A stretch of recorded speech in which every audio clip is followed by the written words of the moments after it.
If we've got one thing in common, it's that we've all experienced conflict and tension in our relationships. It could be a spouse or a child, could be a family member or a friend. Perhaps for you, it's a neighbor or a colleague or even your boss. Now, just think about a situation, a relationship where you are experiencing conflict right now or recently. Chances are, somewhere in the mix of what's going on is a disagreement. You said we should do this, but they thought we should do that. You thought this was true, but they thought that was true. You wanted to go there, buy this, say that, but they wanted to do the opposite. Now, whatever it is, whatever the cause, somewhere along the line, there was a difference of opinion. And it could be as simple as what is acceptable behavior. They thought it was okay and you didn't, or perhaps it was the other way round. They saw things their way, and you saw things the right way. And we all know the solution to the problem. If they would just see it your way, well, everything would be okay. That's exactly what this new series of videos are about. Over the next 4 messages, we're going to address the question we have all been asking for years. What's wrong with these people? Well, welcome to part 1 of how to get people to see things your way. Now, this might sound underhand, but let's not forget, our way is the right way. We're just helping them out in the long run. It's for kids who don't see the importance of doing their homework or tidying their bedrooms. It's for our neighbours who park their car in an irritating spot. This is also good for those broken relationships that you still have to have contact with. That family member with whom you had a falling out years ago. Neither of you really know what was the cause anymore, but the solution is obvious. They just need to apologise, and then everything will be okay. Whatever the situation, whatever the background or the cause, the outcome is the same. It's all about getting people to see things your way and for them to do what you want them to do. So to do this, we're going to apply the tried and tested C4 approach to relationship management. Convince, convict, coerce, and control. C4 is also a plastic explosive that will blow the doors off anything. So if it's good enough for breaking into a secure place, it's good enough for sorting out our relationships. But before we dive into this content, let's take a moment to hear from some people about how the C4 method has worked for them.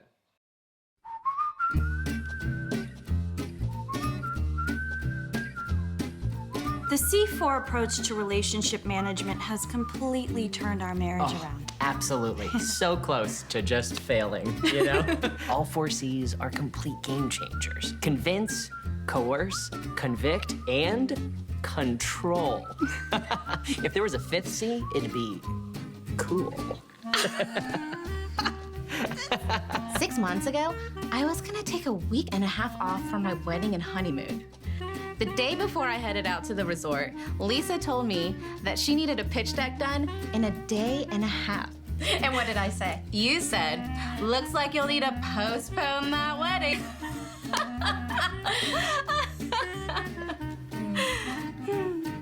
I'm single now. My relationship with my son has always been very interesting. He loves acting, but I love football. He's my son, he lives in my house, so he should be playing my favorite sport. The C4 approach to relationships understands that and helps me call all the right plays. I can't wait to try my costume. Uniform. And then go to my audition. Tryouts. Hey, what do you do when you score? You bow.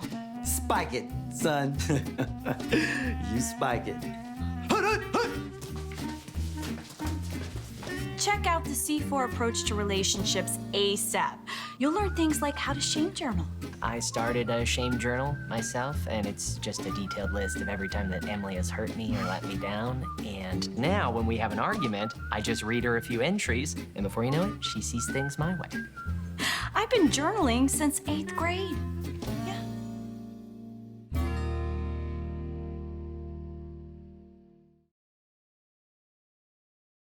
Now, I'm sure you're all convinced that this is the right way to go, but I do need to give you an important word of warning.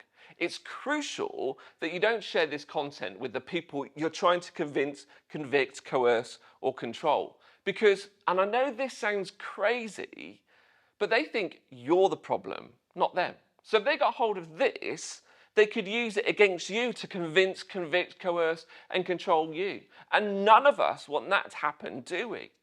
Now, of course, you know I'm being silly. No, this isn't a series about getting people to see things your way.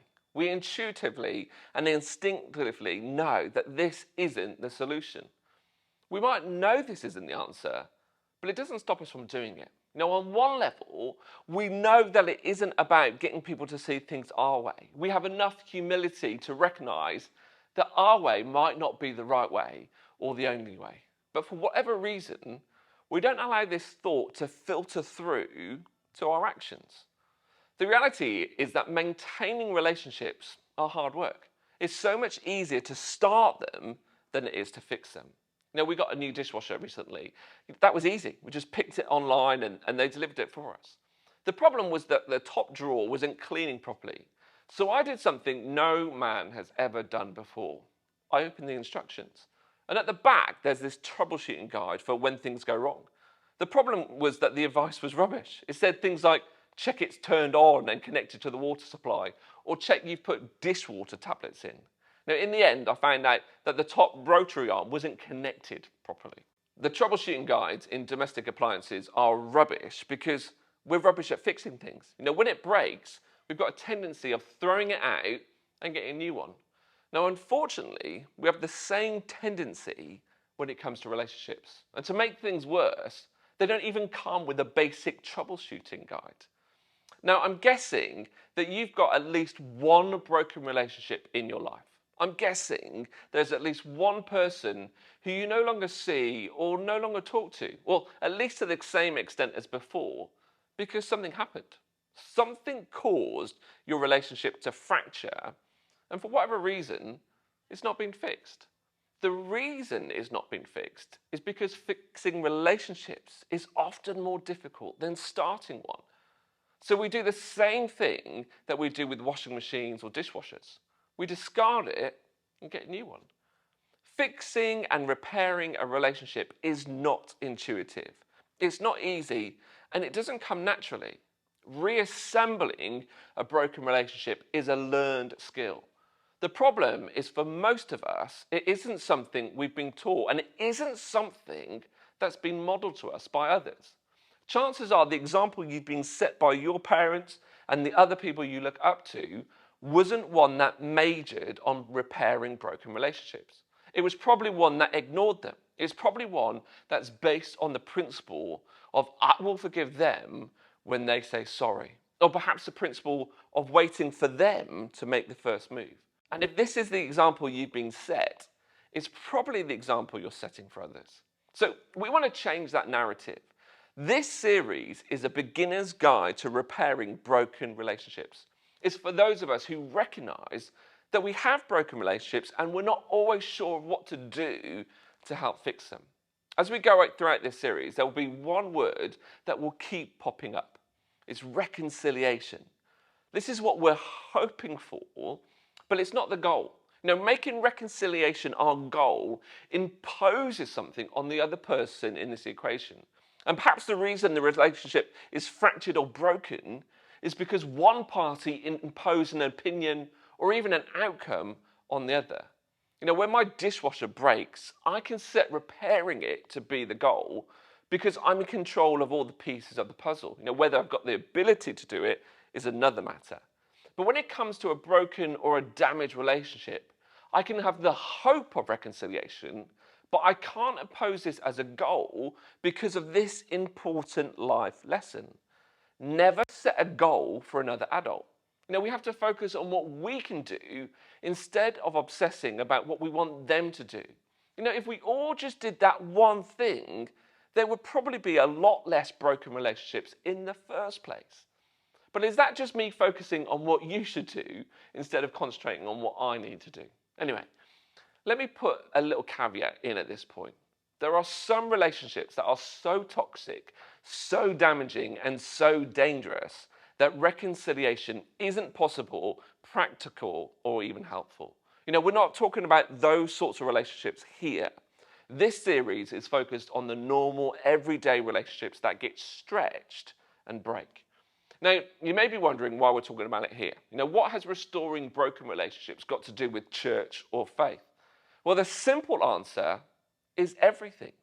Reconciliation is the operative noun in the Christian faith. At the heart of this faith is a restoration of a relationship, our relationship with God.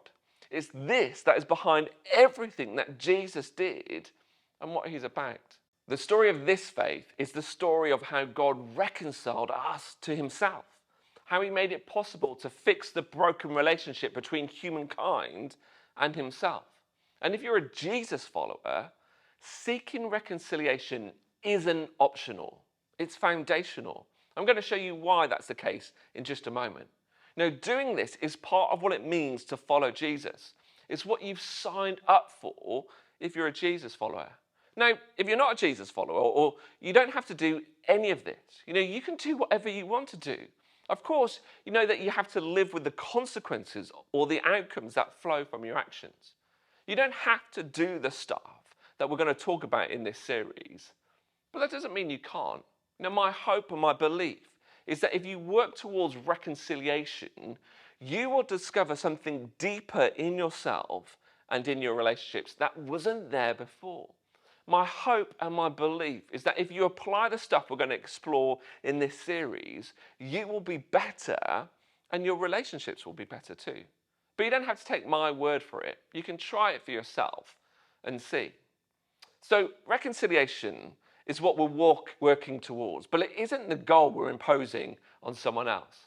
There is something else that we have to do before we're able to discover reconciliation. It's also something that's a big part of the Christian faith. The problem is that we often think that this thing is the goal instead of a step in the process. It's forgiveness. Forgiveness is a big deal, but again, it's not the goal. Forgiveness is crucial in reconciliation, but if we stop at forgiveness, we will never get to reconciliation, and here's why. Think about someone with whom your relationship isn't what it could be. Perhaps it's fractured or even broken. Now imagine going up to them and saying, "I forgive you." Now for now, let's forget all the steps you've got to go through to get to that place. You've arrived at the destination of being able to forgive them, and you let them know. What do you think their response would be? In most broken relationships, the person on the other side thinks you are the problem, just as you think they're the problem. So you letting them know that you forgive them will more likely result in them thinking, well, what a cheek. Who are they to forgive me? I've not done anything wrong. It's me who should be forgiving them. Now, you've probably got enough emotional intelligence to recognize that doing this isn't a great idea. You're probably not going to march up to someone and announce that you forgive them, and for good reason. Saying I forgive you to someone is rarely a good idea unless they've asked you to forgive them. And that even with the best intentions, it comes across as passive aggressive. It points the finger and says you did something wrong, but it's okay because I forgive you. Forgiveness is important and it's not easy. It's a crucial step, but it can't be the end result as it doesn't solve the problem. It's a start, but it isn't the end. You've forgiven them, but the relationship is still broken. Forgiveness is more for us than it is for them. It's something we do before God to help us release us from the emotional pain that would otherwise stand in the way of the reconciliation process. We don't forgive people because they've earned it or because they're worth it. We forgive people because we don't want to carry that pain and that baggage around with us any longer. You see, Jesus wasn't content to stop at forgiving us. He wanted to be reconciled to us. You can't have reconciliation without forgiveness, but you can have forgiveness without reconciliation. See, you're forgiven by God. You might not know or agree with what God has forgiven you, but you're forgiven. But that doesn't mean you've been reconciled. When we start following Jesus, we start the relationship with him. I was forgiven by Jesus long before I was reconciled to him. So why is this a big deal for us in our relationships with other people? Well, John, as one of Jesus' closest friends, recorded these words of Jesus for us. Jesus said, "Love one another. As I've loved you, so you must love one another." You see, if you're a Jesus follower, this should be all you need to walk towards reconciliation. But we know it takes more than a good intention or even a willingness to do it. Now, let me tell you about a guy called Paul. Paul followed the ways of Moses and he abided by the law of the Torah. That's the first 5 books that we find in the Old Testament section of the Bible. Paul wasn't a fan of Jesus and he hated his followers. He thought they were destroying the Jewish traditions and their customs. So he made it his life's mission to put an end to this new Jesus movement. And Paul oversaw the arrest and even the execution of many Jesus followers. In cutting a long story short, Paul had this life-changing encounter with Jesus. And he switches from trying to destroy the church to building it. It's amazing, but what's more amazing is how the Jesus followers welcomed him. See, God asked a guy called Ananias to go and see Paul. And I'm not totally sure how God got that message to Ananias. All we know is that he did. And understandably, Ananias is a bit reluctant. He knows who Paul is, and he knows what he's done, but he agrees. Ananias, like the other Jesus followers who met Paul, were willing to forgive him for what he'd done and be reconciled to him, to have a relationship with him. This act of love and grace truly is amazing. And Paul goes on to plant churches across the known world, and he writes a bunch of letters that we find in the New Testament. And in one of the letters to the church in Philippi, he writes this: in your relationships with one another. Now, which relationships do you think Paul is speaking about? Well, it's all of them. The good ones and the bad ones. The ones that are thriving and the ones that are struggling. Paul is about to give his readers some advice that is so powerful and so transformative that it works across every single relationship that we have.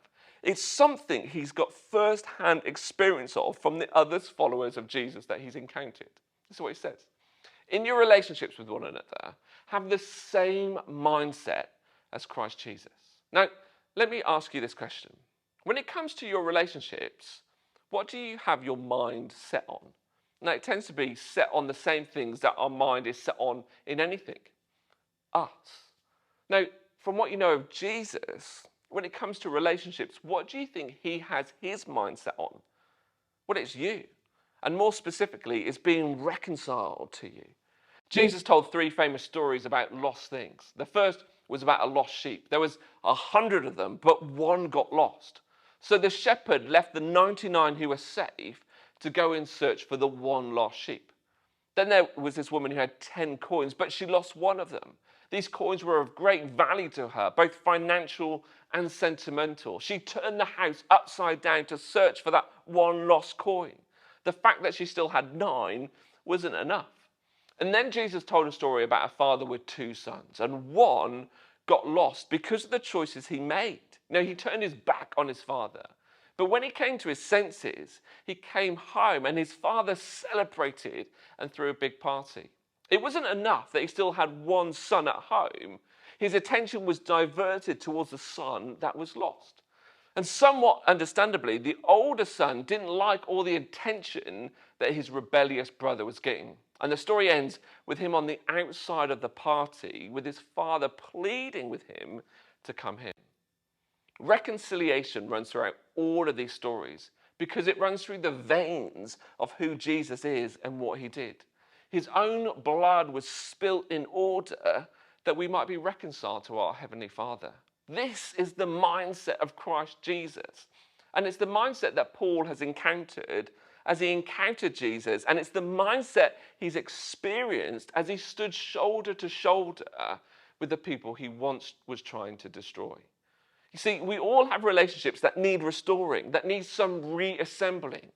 Walking towards reconciliation isn't easy, but it's required if we're followers of Jesus. It's what he's done for us, and it's what he asks us to do for others. In the next message, we're going to look at a crucial decision that we can make to pave the way towards reconciliation. But for now, I'd love to leave you with a question to ponder or to wrestle with.